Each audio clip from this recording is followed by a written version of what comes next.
Centralite. Centralite, okay. They basically, Centralite, they had two vendors that I know of, three perhaps, and they did mostly beer sign work. And then, as the beer sign work slowed down, they went into selling fixtures, light fixtures, to the industry, I mean to commercial people. What period of time was that changeover, you think? This was probably about the time I came to town or before that. It wasn't a complete changeover overnight. They kept their tube vendors doing work, but they could see that this was dying. The neon thing was dying. The neon thing was dying. And the only thing they ever did was beer signs that I know of. Early 60s? Early 60s. Yeah. And what they did was to try to keep their business going, they started selling light fixtures. Industrial grade, not something you see in Chilito's or a supermarket. So not signs? Right. Just commercial lighting. Commercial lighting. They were selling it to electrical contractors. I see.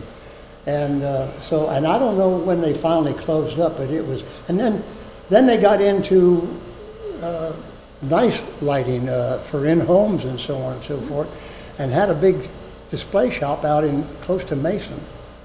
But it closed up, and I don't know what happened to it after that. So do you know about the beginning of Centralite and when they started? And did they start out in neon? Yes, they started out in neon. There was two owners. Nostides, let's see, there's two of them. Bernie Nostide and Norb, N-O-R-B. Okay. Those two started it. But it had to be in the 30s, okay? Tube benders. And somehow or other they got... They were tube benders? They were both tube benders. So Centralite started... I know Norb was. I'm not too sure about Bernie. He might not have been. Bernie had been a ball player at one time in his life, semi-professional. Oh, really? Yeah. That's interesting. And they started that. Don't know where they got their contacts, but and they built, well, we had a lot of Wiedemann's, we had Burgers, and all the beer makers in this town, and they all needed signs, and so we had a pretty good sign industry for the breweries in this town. Yeah. Did you yourself work for Centralite? Never. No, never worked for Centralite. Okay. When I came to town, I worked for Neon Engineering as a supplier. Now I was vending neon in Knoxville, Tennessee, and I worked at Post Sign Company as a serviceman for a while, but I knew a little bit about neon vending, and they didn't want me in their neon room. They had two old guys who didn't want anybody around. You know how that? Yeah. Oh yeah. But yeah, I was the same way. Yeah, I know.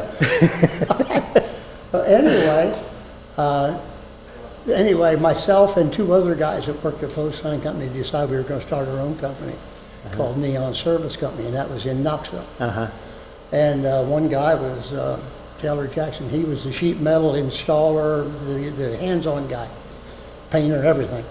And then the other one was Bill Dugan, who was a serviceman and salesman, and I was the tube bender. Okay. You had to have a tube bender when you started a sign company in those days. Right. So I was an equal partner with the other two. Okay. And over a period of years, I could see it wasn't really going anyplace. We were making a living, but not. You were a full-service sign company then? Yeah. Building signs and installing? Yes, we built sign cans, painted them, lettered them, made neon, put on them, and installed them. Yeah. And let's see, where was I? And, when I decided maybe I needed to do something else. It was not really growing like it should. I had a supply salesman coming into me to sell me glass and electrodes out of Atlanta. Right. Neon Engineering out of Atlanta. Right. And he said, Jimmy, we need a salesman up in Cincinnati to travel the Ohio, Indiana, Kentucky territory. So that's the reason I came up here. I see. Went to work for Neon Engineering. Right. And I worked for them for about 13 years on the road, but I never got away from neon. Right. Always kept a neon plant in my garage. Oh, really? I didn't realize that. Oh, yeah. Had one in my garage out in Forest Park. Were you making neon? Yeah, I was doing that at nights and on weekends. I even went to work at some sign companies in town on the weekends to help them because they didn't have tube benders. They were dropping off, Right. The tube benders were all going to, Local 212, the electric. Yes, it was They were in that. Yeah. in that union. So they were transferring into the electrical industry I and see. quitting neon. I see. So when I came to this town, there wasn't too many tube vendors. Your dad, of course. Right. And I listed a bunch of them. I got their list.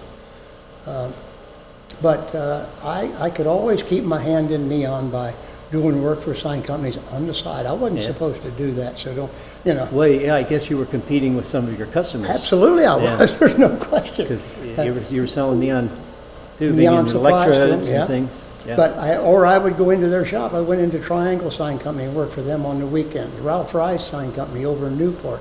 I helped him on the weekends. Mm-hmm. And I just couldn't get away from neon. I didn't want to get away from neon completely. Right. And of course, I was traveling 3 states and getting involved in all the sign shops. And I learned a million things from these people over a period of years, Yeah. going into their shops. Oh, yeah. Yeah, I really did. That would be a dream for Oh, me. Yeah. I Visit a got lot an of neon education. shops, yeah. Got an education. Yeah. And then I actually left neon and I went to work at Barrows Corporation, the porcelain enamel people, Yeah? as a salesman. Uh-huh. And then I did even more neon then because I was no longer competing with other people, you know. I was Still making- from your home? Yes, Yeah. in my house. And I was doing all their neon, plus still helping Triangle Sign in Dayton and in Hamilton. And let's see, what else? After that, I went to work for American. So I missed a connection here. After you left neon engineering, you worked for Barrows? Barrows. Okay. Then after And Barrows, now you're, I'm with American Sign over in Kentucky. And I was the general manager over there. okay. Jack House had bought the custom sign division of American Signs. American Art, out in In Florence? Florence. On Yeah, Industrial yeah, Road? Yeah, Industrial Road. That was a big company. Yes. They Well, were they did the- a lot of big production work as well, but he did the Production work, but you know, they were the early people to be making menu boards for these restaurants. Uh-huh. They started that, you know, changing the letters and the prices and everything. They did a very good job. So they pretty much got away from the regular sign business as we know it. I see. But when I came to this town, the big sign companies in this town in 1961, Lackner was, it was not as big as it had been. It had reduced itself quite a bit.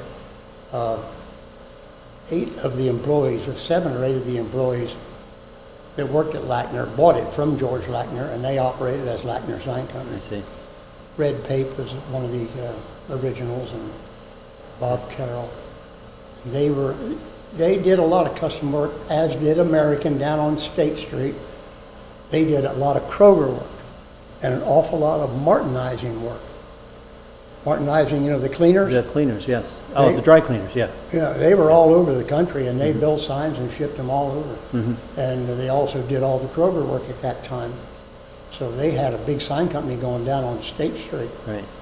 And then another sign company that started up right after the war was Dual Light, which is, I don't know if they're still in business or not. They are still in business. Are they? Yes, they are. Well, they started out as mostly a sign company making Pepsi signs. Uh-huh. They had a contract with Pepsi-Cola. They were 2 people from Lackner.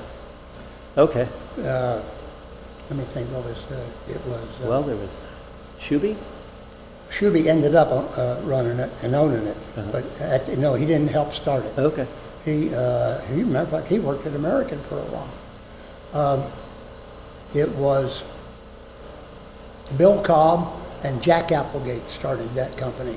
Started making Pepsi signs. You know, with the Pepsi-Cola up here and then down here a privilege panel on Yeah. the bottom for Right, to hang Joe's out. Market, you know, Yep. hand lettered.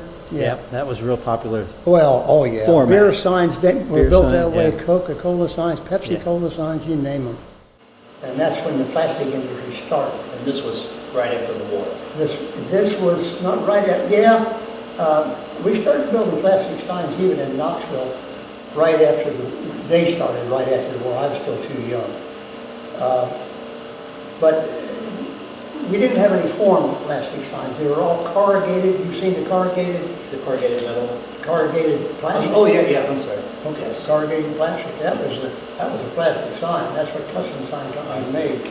That with fluorescent strips behind it. And they would attach plastic They cutout would letters to cut the out face. plastic letters and chemically attach them to the plastic. But then the plastic forming, that started in Knoxville at Plastiline. They made the first plastic form neon plastic sign in the country, a big shell sign, big shell sign. The ones that are shaped and embossed like a shell. That's right.